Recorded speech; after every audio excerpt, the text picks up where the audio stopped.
Hello, sean todos bienvenidos al Reconectando Podcast. Espero que me estén escuchando bien. Hoy quiero que hablemos sobre el hambre emocional.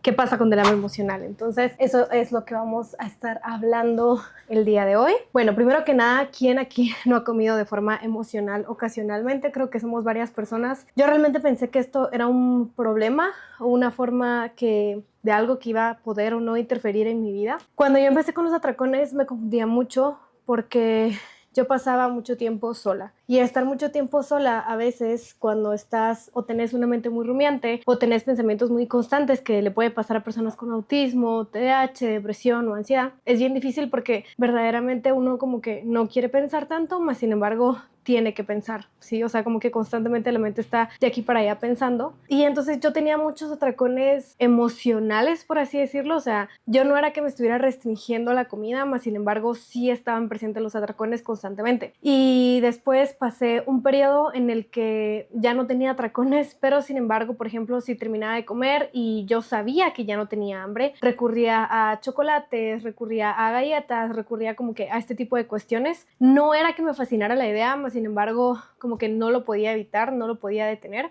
Entonces, obviamente, como en todo, yo empecé como a investigar por mi cuenta. Bueno, genuinamente, aparte de hacerlo por mi cuenta, ahorita que ya he estado dando más consultas, ahorita que he tenido más pacientes y que hemos estado dando talleres en Nutrimentalia, perdón, es que estoy buscando dónde lo anoté, he aprendido más del tema. El hambre emocional no es que siempre sea malo, sí, el hambre emocional realmente tiene una función bien importante en nuestro cuerpo, es algo que no nos podemos quitar a menos que nos quitáramos las emociones y eso no existe. Y al hambre emocional muchas veces se le ve como una forma de combatirla, una forma de no tenerla, una forma de desistir. El hambre emocional no hay que combatirla, sin embargo hay que entenderla. No es que sea un enemigo, no es que haya algo malo si yo soy una persona muy emocional o altamente sensible o que come mucho emocionalmente, sino hay que observarla y verla muy de frente como si fuera una amiga. Entonces, generalmente cuando yo estoy con un paciente, las palabras que vienen a colación siempre al inicio es como luchar, quitar, combatir, y siempre me dicen como yo quiero combatir el hambre emocional, yo no quiero tener más hambre emocional, pero eso no existe, no se puede quitar. Entonces, lo que pasa es que muchas veces no estamos viendo lo que hay detrás del hambre emocional y entonces siempre va a ser algo mucho más profundo que un antojo, siempre va a ser más profundo de lo que está en la superficie y además sirve al cuerpo físicamente, ¿sí? O sea, realmente el comer emocionalmente sana, ese es el problema y es lo que quiero que entiendan. Comer emocionalmente de alguna forma sí sana al cuerpo, sana lo que yo siento y sana cómo atravesar un momento que sea difícil. Entonces es ahí donde el hambre emocional se convierte en una gran aliada para ti. Si evitáramos comer por emociones, perderíamos una guía innata que ya tenemos. Las emociones tienen una función en nuestro cuerpo que nos permiten adaptarnos al medio ambiente y a todo lo que me rodea. No me voy a adaptar igual yo si no tengo emociones. Entonces es súper importante entender que a medida que yo tengo emociones, así me voy a adaptar al medio del mundo y eso está bien. Entonces pareciera que las emociones son peligrosas, pero realmente no son nada peligrosas. Lo que pasa es que tenemos que aceptarlas y dejarnos atravesar por ellas. A veces hay emociones que son más molestas que otras, como lo vimos en el episodio anterior de la ansiedad. Hay emociones que a mí me gustan sentir, hay emociones que a mí no me gusta sentir y eso también está bien, sí, y se respeta. Pero sí tengo que dejarme atravesar por ellas porque no es algo que yo me pueda quitar, no es algo que yo pueda decir, entonces me voy a quitar esta emoción y ahí que quede. No, o sea, tal cosa no existe. Realmente ponerles un nombre es bien importante. Yo anoté aquí como ponerles un nombre y es como, si yo me estoy sintiendo triste, ponerle a esa tristeza un nombre. Me siento triste porque no tengo a la Pepa aquí, por ejemplo, me siento triste porque estoy sola o me siento triste por alguna otra cuestión del trabajo, de un estudio, de lo que sea, pero ponerle un nombre crea un espacio para que nosotros logremos tomar conciencia de lo que se siente, cuál es la mejor estrategia a tomar, qué es lo que voy a hacer con eso. Y en un contexto, realmente las emociones son todo aquello que a mí me permiten ser, estar y elevar mis niveles de conciencia de otra forma. ¿Por qué? A ver, les voy a leer un texto, ¿sí? Que a mí me gusta mucho leérselo a mis pacientes por medio de meditación, pero aquí se los voy a leer a ustedes simplemente así. Y dice así: me gusta cuando hay viento, cuando hace frío, cuando la nieve me toca la cara y no puedo ver. Me gusta cuando las nubes oculten el cielo, cuando el sol no aparece y cuando los pájaros se esconden. Me gusta cuando me resbalo a causa del hielo, cuando me duelen mis piernas y brazos a causa del frío. Me gusta cuando caigo. Me gusta cuando el cielo está gris y las nubes son las protagonistas. Cuando la ventisca hace que pierda la noción del tiempo. Me gusta porque me siento viva. Y sentirme viva es lo único que quiero en este momento. Me gusta a pesar de que el ego me diga que las cosas no deberían de estar sucediendo así. A pesar de que el ego me cuente 1000 historias de cómo tendría que estar ocurriendo mi vida. Los hechos en este mismo instante. ¿Cómo tendría que estar sintiéndome aquí y ahora? Me gusta porque puedo responderle alto y claro, tal y como es perfecto. Y aparecerá la calma, el viento cesará, los pájaros volverán a alzar su vuelo, el sol calentará, mis deditos, el hielo, se derretirá. Y yo podré resguardarme de nuevo. Y aunque mi ego vuelva a hablarme para decirme, sí, ahora sí, esto es lo correcto, podré volver a responderle alto y claro, siempre ha sido lo correcto. Esto no es mejor que lo otro, simplemente es más cómodo, más placentero, más liviano. Quizá todo es vida, todo está bien, todo es completo tal y como es, mientras estemos viviendo. Esto lo escribió Cohen en 1982, lo pueden buscar en internet si ustedes quieren, a mí me gusta mucho. Realmente muestra una forma bastante exacta de mostrar las emociones y es que todo es eso, todo es vivir, todo es emoción, todo es aquí y ahora. ¿Qué pasa cuando tenemos mucha ansiedad? Que yo quiero irme más adelante, yo quiero intentar poder manejar las cosas más adelante y se me olvida estar anclada al presente. El hambre emocional es utilizada para distraernos en la mayor parte del tiempo, ¿sí? Yo como porque me quiero distraer, porque estoy aburrida, porque quiero salir del aburrimiento y ayuda a desviar o negar cierta situación de cualquier índole psicológico, ¿sí? Para sanar la relación con la comida hay que aprender a regularme emocionalmente también. Hay que entender que la comida no es nuestro enemigo, es una fuente de energía, de comunicación, de placer, es un rol fundamental, es un rol positivo y es un lenguaje de pertenencia porque las emociones son mías y no son compartidas, aunque a veces colectivamente sintamos algo parecido o lo mismo. Entonces, ¿cómo podemos reflexionar sobre esto? Primera pregunta para tu journal. ¿Y si dejaras de pelear con la comida, qué verías? Segunda pregunta, ¿a dónde mandarías esa energía? Muchas personas cuando contestan esto es como, si yo dejara de pelear con la comida, creo que ya hubiera, no sé, puesto otro local de mi negocio, hubiera empezado a hablar en TikTok, hubiera hecho algo con mis amigas, saldría más, disfrutaría más. Entonces, ¿a dónde estoy yo mandando esa energía genuinamente? Porque a veces tenemos en pausa cosas en nuestra vida. ¿Qué tenés en pausa en tu vida? ¿Apetito de qué tiene tu vida? Devoramos comida cuando no nos devoramos la vida. Si la vida no te sabe deliciosa, no habrá comida que te alcance, ¿sí? Entonces, ese mantra lo puedes tener tú pegado en tu espejo, lo puedes tener pegado en el baño, lo puedes tener en tu teléfono. Yo siempre lo tengo porque es un recordatorio de qué estoy agradecida hoy, qué puedo hacer hoy por mí, por qué la vida ahorita a mí sí me sabe deliciosa, ¿sí? Tercera pregunta para tu journal. ¿Por qué como en exceso? ¿Qué estoy evitando y qué estoy queriendo llenar? Cuarta pregunta, ¿qué estrategia estás haciendo hoy para manejar el hambre emocional? ¿Será que la comida es la única forma de encontrar calma que conoces? La alimentación emocional se compone de todos aquellos afectos que recibimos desde el principio de nuestra vida y con los que vamos tejiendo los deseos, fantasías e ilusiones que nos constituyen como seres humanos. Y eso está bien, sí.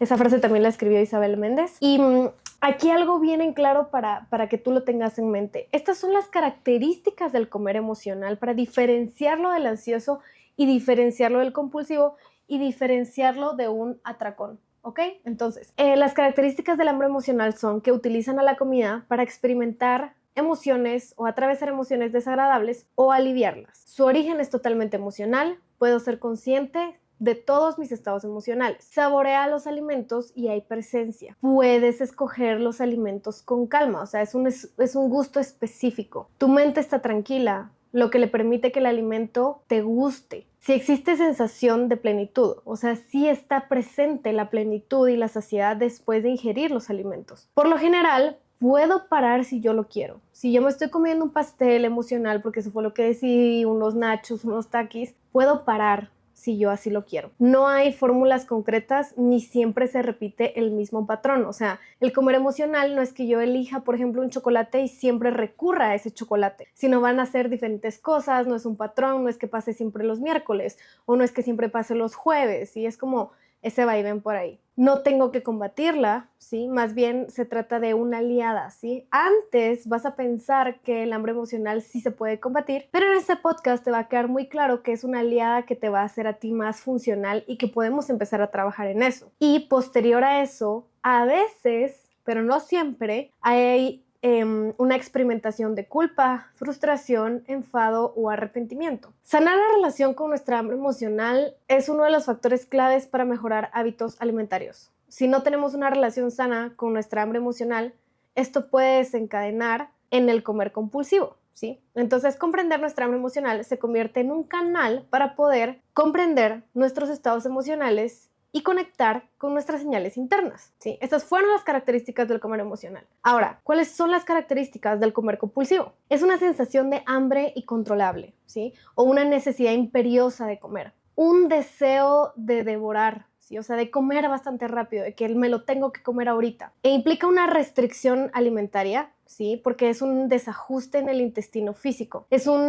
Cuando una persona ha comido mucho compulsivamente, se daña la flora intestinal y generalmente el nutriólogo recomienda ciertos probióticos o forma de recuperarlo, igual que las personas que son doctores y se dedican al área gastrointestinal. También en el comer compulsivo no hay disfrute, estás ausente como disasociado. Elegir los alimentos como respuesta a una reacción automática y la cantidad de alimentos ingeridos se considera excesiva, aunque no puede parecérselo a alguien que lo ve desde afuera. Alguien que lo ve desde afuera va a decir, bueno, es una porción normal, pero como mi mente se encuentra agitada, no puedo llegar a estar al presente y para mí es excesivo. Comes con mucha rapidez y bastante desconectado de mis sensaciones de saciedad y plenitud. Puedo comer hasta sentirme muy lleno o parar antes de llegar al punto de saciedad. Te puede resultar difícil parar, o sea, no es que yo pueda dejar el pastel ahí un ratito, sino es como, no, mejor me lo acabo de una vez antes de levantarme y ahorita y de una y así. Después de la ingesta de alimentos, puedes experimentar emociones desagradables como rabia, culpa, frustración e ira. Esas fueron las características del comer compulsivo. Ahora, ¿cuáles son las características del atracón? ¿Utilizas a la comida para tapar y evitar emociones desagradables? ¿Tenés una sensación de falta de control? ¿No se disfrutan los alimentos? ¿Estás ausente totalmente? En el atracón es un periodo determinado de entre 15 y 20 minutos. También puede durar un periodo de 2 horas, de una cantidad de alimentos que es claramente superior a la que la mayoría de personas ingerirían en un momento similar al que tú estás. Es comer mucho más rápido de lo normal, es comer hasta sentirte desagradablemente lleno, es comer solo porque te da vergüenza, como en el carro, como en escondidas o en la noche. Por la cantidad que se ingiere y por los alimentos que estoy comiendo, me da mucha vergüenza que las personas me vean. Sentirse luego muy disgustado, muy avergonzado, con ganas de no hacer nada, sensación de acostarte porque el estómago está muy, muy lleno y se siente extremadamente incómodo tenerlo de esa forma. Y realmente los atracones, estas son las características principales, pero va a variar en ciertas personas, porque siempre hay que acudir a un profesional para que pues te ayude en ese sentido de ver, les voy a mover un poquito, de ver cómo se manifiestan ustedes. El ciclo de comer compulsivo, ¿cómo empieza? Porque empieza de algún lugar. Y entonces el origen es que yo tengo una dieta restrictiva y negación del comer emocional. Luego, como yo tengo esa dieta restrictiva y esa negación al comer emocional, empiezo con una ingesta compulsiva. Y esa ingesta compulsiva me trae culpa, rabia, tristeza, malestar. Y después se pasa a la sobrevaloración del peso y la imagen corporal, ¿sí? Me veo mal, me veo gorda, me veo fea, tengo estrías, tengo celulitis y cosas por el estilo. Entonces, el rol positivo del hambre emocional es entender que el hambre emocional es clave para aumentar todo lo que es nuestro autoconocimiento y autocuidado para lograr un cambio externo. El papel de la comida es un papel realmente positivo y no debemos luchar contra la comida, sino verla como una aliada. También podemos transformar nuestra relación con la comida porque se trata de un proceso lento que requiere de mucho compromiso y obviamente de ayuda profesional. Necesitamos confiar en nuestro cuerpo, en nuestras señales internas de hambre y de plenitud y de saciedad, porque es ese placer que traemos innato. para poder comer lo que realmente necesita nuestro cuerpo físico. ¿Qué herramientas prácticas o otra manera tengo yo de ayudarme y sostenerme en este momento? Entonces, estas son preguntas que yo igual te voy a dejar en la descripción de este episodio para que tú te las puedas hacer, porque al momento de que yo voy a elegir comer emocionalmente, tengo que plantearme en dos lugares en donde tengo antojo y quiero comerme esto y me lo voy a comer y no pasa nada, a este otro lugar que es como, ¿realmente este alimento me conviene ahorita? ¿Este alimento me aleja o me acerca de mis metas y objetivos? ¿Qué consecuencias va a suponer este alimento en mi vida? ¿Qué va a proporcionarme? ¿Puedo encontrar otras formas de proporcionarme lo que el alimento me va a dar, como esa calma, esa relajación? ¿Puedo hacer algo por mí en estos momentos? ¿De qué forma puedo ayudarme además de con la comida? Y puedes hacer una lista de actividades que te producen calma o placer. Entonces, estrategias para poner en práctica luego de haber comido compulsiva o emocionalmente o luego de un atracón, es un contexto en el que yo tengo que hacer algo de autocuidado. En vez de regañarme, en vez de decirme que soy un desastre, en vez de decir que no tengo fuerza de voluntad, yo tengo que crear un espacio en el que yo me sienta lo más segura que pueda para tratarme bien, porque el atracón para tu cuerpo, así como para tu mente, también es incómodo y no nos gusta, ¿sí? Entonces, ¿cómo tratarías a un niño que le acaba de pasar, o a tu mejor amiga, o a tu hermana, o a tu mamá? Puedo hacerme estas preguntas, por ejemplo, ¿qué comí? ¿Será que pude elegir uno de los alimentos? ¿Esta cantidad fue mucha o poca? En una escala de nivel de saciedad, ¿cómo estaba? ¿Había presencia, ausencia, disfrute? ¿Tuve una sensación de control? ¿Pude parar? Conciencia de mis estados emocionales. ¿Estaba triste, enojada, feliz? ¿Con qué rapidez ingerí los alimentos? Y emociones después de la ingesta. Y entonces yo puedo determinar, ok, según lo que escuché en el podcast de Rebe, esto es una ingesta emocional, esta es una ingesta compulsiva o esto es un atracón. Y puedes identificar qué situación te lleva a comer de esa forma. Entonces, es un ejercicio sencillo que es de mucha utilidad en los momentos en que tengas un ataque de hambre emocional. Y te proponemos seguir estos pasos. Primero, identificar si es hambre física o emocional. Preguntarte realmente si tengo hambre, me ruge el estómago, me duele la cabeza o tengo sed. Y en caso de decidir comer igual sin hambre, evalúa cuáles son las ventajas de comer sin hambre. Es fácil, es satisfactorio y es inmediato. Las desventajas de comer sin hambre para algunas personas muchas veces puede ser culpa, no conocer mis verdaderas necesidades, desconfort y sensación de sobrealimentación. En caso de decidir no comer, al ver que no me gustan las desventajas, puedo redireccionar mi atención. Entonces podés empezar una lista de actividades que te ayuden.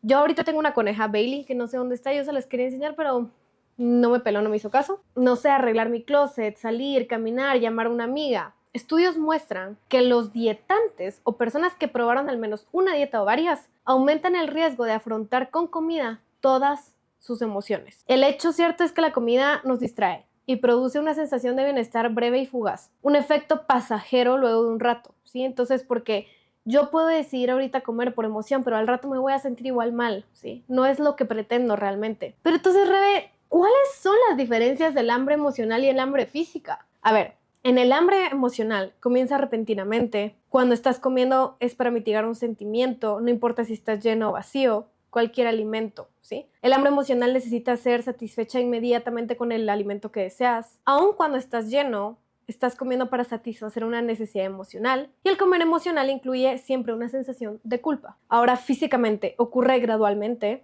Cuando comes es porque realmente tenés hambre física. El hambre física puede esperar. Si lo haces por hambre física, es más probable que dejes de comer cuando estés lleno. Y el hambre física no incluye sensaciones de culpa. Entonces, por todo esto necesitamos aprender a comer así. El primer requisito previo a comer es tener hambre, hambre genuina. El concepto de comer solamente con hambre parece simple y obvio, pero en realidad es un consejo dietético más difícil de aplicar en la práctica diaria. Entonces podemos revisar cómo puedo estar en las otras áreas de mi vida que pueden influir o no en que yo coma emocionalmente. Por ejemplo, el sueño, el no dormir lo suficiente durante el día, que estés con las energías necesarias, y esto muchas veces hace que se compense con comida. Que bien es cierto, carga combustible, ¿sí? Entonces, si yo no dormí bien, obvio voy a comer más porque mi cuerpo está intentando hacer las tareas del día a día. ¿Cómo mejoro entonces la calidad de sueño? 1, desconectarte de la tecnología antes de dormir.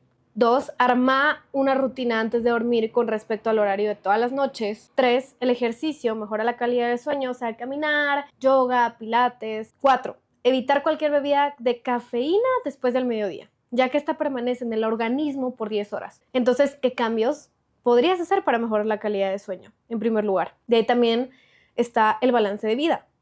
A veces sentimos que es imposible manejar todos los aspectos de nuestra vida porque la mayor parte del tiempo tenemos muchas cosas. Y es importante ser realista con la capacidad y el tiempo que vamos a dedicar a las distintas áreas. ¿Cómo están equilibradas las diferentes áreas de tu vida?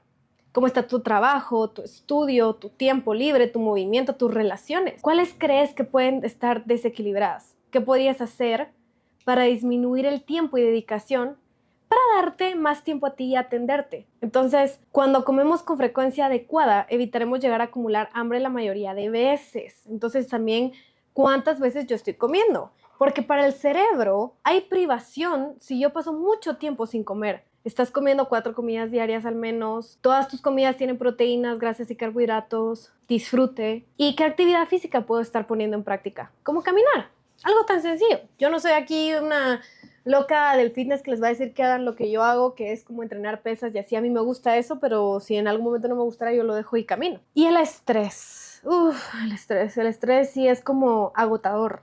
El rol del estrés es como este efecto de lucha-huida que todos los seres humanos traemos. Es un incremento en la respiración, en las secreciones hormonales, cortisol, adrenalina, insulina. El flujo sanguíneo se va redirigido literalmente a las extremidades para vernos más ágiles en el momento en el que haya que huir. Hoy el estrés es percibido, antes era para sobrevivir, pero ahora es en nuestro día a día por redes sociales, por el trabajo. Uno se activa y el otro se inactiva. Por ejemplo, el sistema simpático activa el estrés y desactiva la digestión. ¿Por qué? Porque necesito respirar más rápido y porque los picos de insulina influyen en esa digestión. Y el sistema parasimpático relaja el cuerpo y activa la digestión. Cuando estamos estresados vamos a tener una dificultad para digerir y para alimentarnos mejor. ¿Cómo se relaciona el estrés y la digestión? Cuanto más estrés, más dificultad hay para absorber alimentos. El poder del relajamiento aquí es clave. Tomarse tiempo ayuda al metabolismo y funciona. Entonces, hay varias fases del estrés. Sí, pero quiero que lo hablemos en otro episodio del podcast, pero básicamente es esta fase de alarmas. Cuando yo empiezo en el estrés, está esta fase de alarma en donde hay un gran nivel de excitación, aumento de secreciones, las glándulas adrenales están en intenso trabajo